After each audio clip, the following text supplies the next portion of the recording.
आप सभी को मेरा नमस्कार और जय श्री कृष्ण। आज हम गर्भस्थ शिशु को सुनाने जा रहे हैं गीता के तीसरे अध्याय का सार। तो गर्भस्थ माता शांत मन से इसे सुने। श्रीमद् भगवद गीता के तीसरे अध्याय, जिसे कर्मयोग के नाम से जाना जाता है, यह बच्चे के विकासशील मस्तिष्क और आत्मा में अच्छे संस्कार डालने में मदद करता है। यहाँ मैं कुछ बिंदु प्रस्तुत कर रही हूँ जो बहुत ही सरल भाषा में है, तो गर्भस्थ माता और शिशु अच्छे से समझ पाएंगे। पहला है, कर्म करना क्यों महत्वपूर्ण है। मेरे प्यारे बच्चे, तुम अभी अपनी माँ के गर्भ में हो, एक सुरक्षित और आरामदायक जगह में। लेकिन जब तुम इस दुनिया में आओगे तो तुम्हें बहुत कुछ करना होगा। गीता में भगवान कृष्ण बताते हैं कि हमें हमेशा कर्म करते रहना चाहिए। जैसे माँ तुम्हें पोषण देने के लिए खाती है, सांस लेती है, वैसे ही हर किसी को अपना काम करना चाहिए।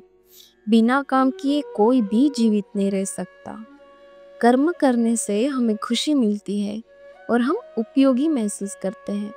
जैसे एक छोटा पौधा बढ़ाने के लिए पानी और सूरज की रोशनी लेता है, वैसे ही हम कर्म करके जीवन में आगे बढ़ते हैं। बेटा, दूसरा है फल की चिंता किए बिना कर्म करना। भगवान कृष्ण कहते हैं कि हमें अपना काम पूरी लगन से करना चाहिए, लेकिन उसके फल यानी परिणाम की चिंता नहीं करनी चाहिए। इसका मतलब है कि हमें मेहनत करनी चाहिए, लेकिन यह नहीं सोचना चाहिए कि मुझे इसका परिणाम क्या मिलेगा, मैं सफल नहीं हुआ तो। जैसे माँ तुम्हें जन्म देने के लिए तैयार हो रही है, वे बिना किसी शिकायत के हर परेशानी सहती है, क्योंकि उसका प्रेम निस्वार्थ है। कर्म करते समय हमारा ध्यान केवल कर्म पर होना चाहिए, न कि उसके परिणाम पर। यह हमें चिंता और तनाव से दूर रखता है। जब तुम बड़े होगे, पढ़ाई करोगे या खेलोगे, तो अपना पूरा ध्यान उसी पर लगाना।